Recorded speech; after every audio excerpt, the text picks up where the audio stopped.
Friends, आज मैं आप लोगों को कमला दास का जो पोएम है एन इंट्रोडक्शन उसके बारे में बताऊंगी। तो एन इंट्रोडक्शन जो पोएम है ये कमला दास ने लिखा है। ये एक प्योरली ऑटोबायोग्राफिकल पोएम है, कन्फेशनल पोएम है। इसमें कमला दास एक्चुअली अपने लाइफ के बारे में बताना चाहती है। तो ये पोएम उन्होंने लिखा था, मतलब ये पोएम फर्स्ट पब्लिश्ड हुआ था समर इन कलकत्ता नाम के वॉल्यूम ऑफ पोएम्स के अंदर इन 1965 में। और इसमें कोई कंसिस्टेंट राइमिंग स्कीम नहीं, कंसिस्टेंट मीटर नहीं है और कोई विजिबल राइम स्कीम भी नहीं है इसमें, क्योंकि ये ऑटोबायोग्राफिकल पोएम है। तो कुछ लिखा हुआ भी उसी तरह से है। पोएम जो कहा गया है वो एक स्टोरी है, which the story is about lonesome child growing up. The story is about A lonesome child growing up her own, मतलब एक अकेली लड़की, चाइल्ड बच्चे के बारे में है जो खुद से ही ग्रो हो रही है, अपने आप, मतलब जो बड़ी हो रही है। In the background are incoherent mutterings of the blazing funeral pyre. Background में फ्यूनरल पायर के बारे में क्या बताया गया है, signifying the loss of loved ones, जिसमें उनके मतलब अपनों का लॉस दिखा रहा है। This is a quick grow into puberty and suddenly a terrible incident और मैरिज हैपन्स। मतलब पोएम में पोइट जो है वो अपनी ज़िंदगी के बारे में बता रही है कि कैसे वो उनकी अचानक से जो उनकी शादी हो जाती है और उनका प्यूबर्टी कैसे वो अचानक से बड़ी हो जाती हैं। हाँ, when the poet ask for love all she gets is versions of mortal rape. मतलब उनकी शादी इतनी छोटी एज में हो जाता है, वो 16 ईयर्स की होती है और उस समय उन्हें कुछ मतलब फ़िज़िकल लव के बारे में सब पता नहीं होता है और उनका हस्बैंड उन पे मतलब ज़ोर ज़बरदस्ती करता है actually. The text warrants the use of blunt words. इसमें इस पोएम में बहुत सारे ब्लंट वर्ड यूज़ हुए हैं। The speaker is a minor, जैसा कि कमला दास ने खुद के बारे में लिखा है। वो तो इसमें का जो स्पीकर है इस पोएम में जो बोल रहा है वो एक माइनर है, just a 16 year old girl है। हाँ, at this stage she is perhaps totally unprepared for sex, but marriage gives the legal sanction to a man to impose his will on what in this case is child's body। लेकिन शादी हो जाता है तो man को, जैसा कि उन लोगों को एक लीगल मतलब राइट मिल जाता है कि वो अपना विल इम्पोज कर सके एक चाइल्ड की बॉडी पे। मतलब जो 16 ईयर्स के, तो एक तो चाइल्ड ही है, वो अभी प्रिपेयर नहीं है इन सब चीज़ों के लिए। The after math is clearly spelled out. He did not beat me, but my sad woman felt so beaten. Sad woman body felt so beaten।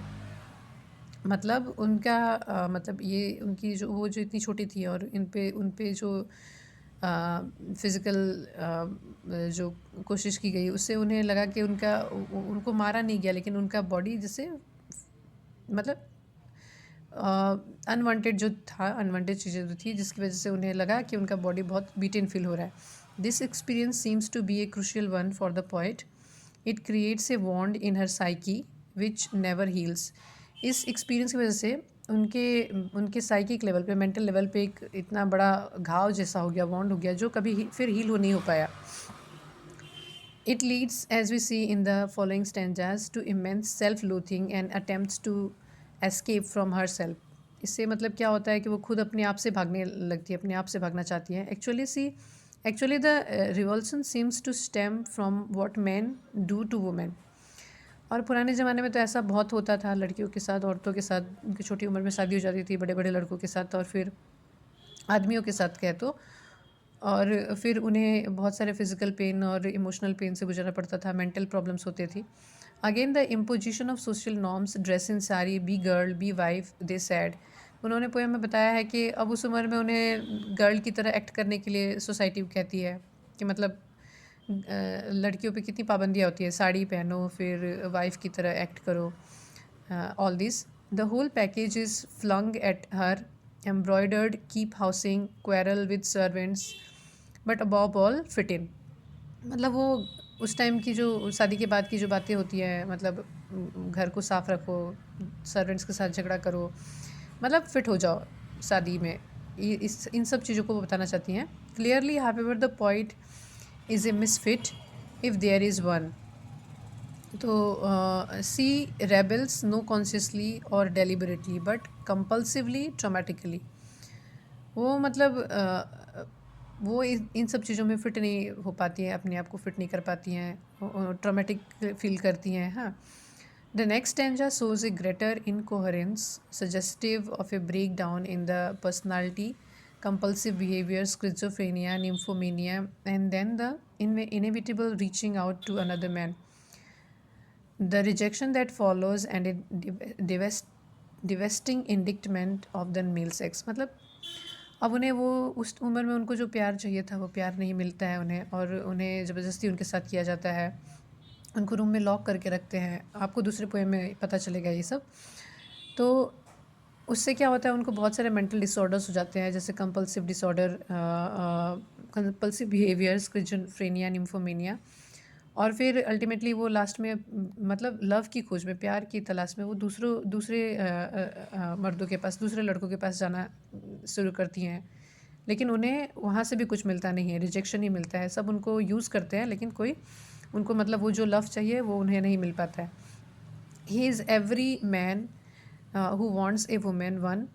It is I who links lonely drinks at 12 midnight in hotels in strange town।